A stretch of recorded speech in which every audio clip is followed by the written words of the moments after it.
a respected chairman, and my esteemed fellow speakers. Neither am I a scholar, nor do I possess scholarship. Why then this audacity on my part? I have a sense of offering anything and everything at the lotus feet of the Supreme Divine Mother. And this sense of surrender is the sole source of my strength and audacity. Whatever I'll be speaking today here, I'll be speaking only through Maharishi Sri Aurobindo. Maharishi says in his magnum opus epic Savitri, this world was not built with random bricks of chance. A blind God is not destiny's architect. A conscious power has drawn the plan of life. A conscious power has drawn the plan of life. There is a meaning in its carven line. As Sri Aurobindo says in his magnum opus Savitri, the dominant note in the Indian mind at the foundation of all its culture, according to him, has always been spiritual, intuitive, and psychic, aiming chiefly at the transformation of human nature and consciousness through the progressive evolution of mankind and world, so that life divine upon earth can gradually become a reality. We can have a glimpse of this luminous future in the Savitri itself. Towards the end of it, Sri Aurobindo reveals, then in the process of evolving time, all shall be drawn into a single plan. A divine harmony shall be earth's law. Beauty and joy remold her way to live. Even the body shall remember God. Nature shall draw back from mortality, and spirit's fire shall guide the earth's blind force. Knowledge shall bring into the aspirant thought a high proximity to truth and God. We can have another glimpse of this vision of the luminous future in the Gita, when Krishna utters the word Madbhavam Agata, which literally means many having purified by authority of knowledge have arrived at Krishna's nature of being. Sri Aurobindo therefore regarded the spiritual history of mankind, and especially of India, as a constant development of a divine purpose. It is not a book that is already closed, the lines of which need to be constantly repeated without further revelations. The very spiritual history of India has, however a distinct future vision of the world and of the human race. The temperament that has originated and supported the greater part of the creative action of the Indian mind in philosophy, religion, art, literature, and life has therefore been spiritual, intuitive, and psychic. But this original tendency has not excluded a strong and rich intellectual and practical activities, including that of desire soul of our being. In the dominant classical Sanskrit literature, these activities came very much to the fore and became the most prominent characteristics of this age. But that does not mean that the original spirit was changed or lost in the secular poetry of that time. It just put the original spirit slightly in the off-screen. On the contrary, the mind, reflecting the familiar Indian character, was still constant through every sense, with all the past spiritual experiences behind it, enlightening, though not prominently in the front. This evolution is evident more clearly outside the range of secular literature in the philosophic writings of that period, including the religious poetry of Puranas and Tantras, as well as in the variety of bhakti literatures in the regional tongues.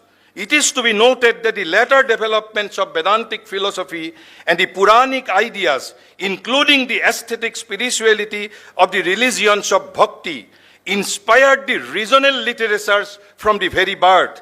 It is indeed one of the most distinctive characteristics of the bhakti literatures of India. The local tongues, including Pali, started arising across the country to the dignity of the literature and soon became the vehicle of the poetic creation and the instrument of the popular literature and culture. with the genius of Sanskrit rapidly fading out. It is indeed one of the greatest significance of the Bhakti literatures in India. Bhakti was largely the leitmotif in almost all the poetic creations of this period, written in the newly evolved literary tongues belonging to different provinces of India. These poetries written in regional tongues sprang straight from the heart of the poets. The philosophic writings of the classical age, mixing together with the bhakti poetries, including those of Puranas and Tantras, became a single whole and proved to be the most living and enduring movement of the classical age. The movement could influence most the mind of the people across the country. Thus, these bhakti poetries in the regional tongues were the creating force and made the most characteristics part of the later popular literatures. Though the philosophic thinking and writings of this period is a remarkable proof of the native disposition, capacity, and profound spiritual intelligence of the national mind, yet they make no pretension to rank as pure literature. The rhythmic accents between the spirit and the intelligence, the spirit illumining, the intelligence searching, arriving and helping the lower life to absorb the intuition of the spirit was another remarkable distinction of this period. This accents did its part not only effectively, it did creatively too in giving Indian spirituality a remarkable intensity, security, and persistence. This is indeed rarely seen in any other people. The accent happened so beautifully and wonderfully, for these philosophic works were largely of those philosophers who were at the same time great yogins too. These philosophers, yogins, indeed saved the soul of India alive through the darkening night of her decadence. But this could not have taken place without a great body of more easily seizable ideas, forms, and images appealing to the imagination along with emotions, ethical and aesthetic sense of the people. The need was made by the Tantras and the Puranas. It is to be noted that the Puranas are not only the religious poetry and an art of aesthetic presentation of religious truth, they are also the primary sources of all later bhakti literatures in regional tongues in various provinces. Particularly the Bhagavata Purana that came at the end. Sri Aurobindo has explained its significance in the following words, quote unquote, the Bhagavata coming at the end and departing to a great extent from the more popular style and manner, for it is strongly affected by the learned and more ornately literary form of speech, is a still more remarkable production full of subtlety, rich and deep thought and beauty. It is here that we get the culmination of the movement which had the most important effects on the future, the evolution of the emotional and ecstatic religions of bhakti. The field of bhakti literatures in India is too large to be easily known in its totality. It is indeed very difficult to do a rapid survey of them, yet we must say something of the character and value of these latter literatures in order that we may have at least a glimpse of it. The bhakti poetry of the Vaishnavas puts on various forms in various parts of the country.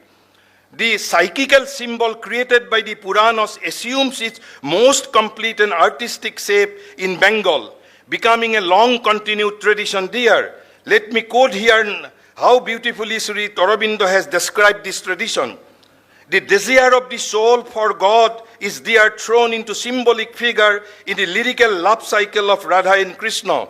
The nature soul in man, seeking for the divine soul through love, she is then mastered by his beauty, attracted by his magical flute, abandoning human cares and duties for this one overpowering passion, and in the cadence of its phases, passing through past desire to the bliss of union, the pangs of separation, the eternal longing and reunion, the lila of the love of the human spirit for God. In Bengali tongues, this accomplished lyrical form springs at once from the genius of two poets, Vidyapati, a consummate artist of word, and the inspired singer Sandidas. The devout poets of the religions of Chaitanya used the same figures. All the spiritual experience behind the symbol was embodied in that inspired prophet of divine love. His followers too continued the poetic traditions of the earlier singers. Yes. Then let me straight go to my conclusion, and again quoting from Sri Aurobindo, let me quote, but before that, let me speak few words about the Bhakti movement in Assam.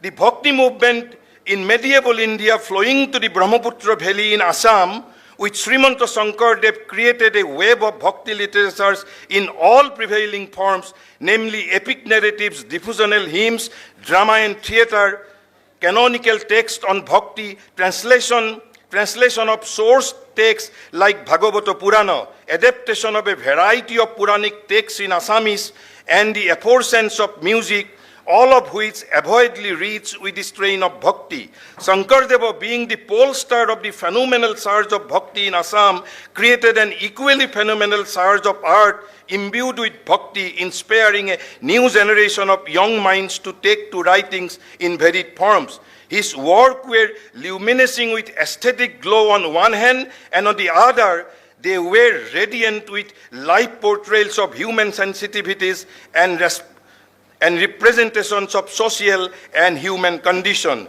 Now let me conclude with one excerpt from Sri Aurobindo. He says, the great classical age of Sanskrit culture was the flowering of this intellectuality into curiosity of detail in the refinement of scholarship, science, art, literature, politics, sociology, mundane life.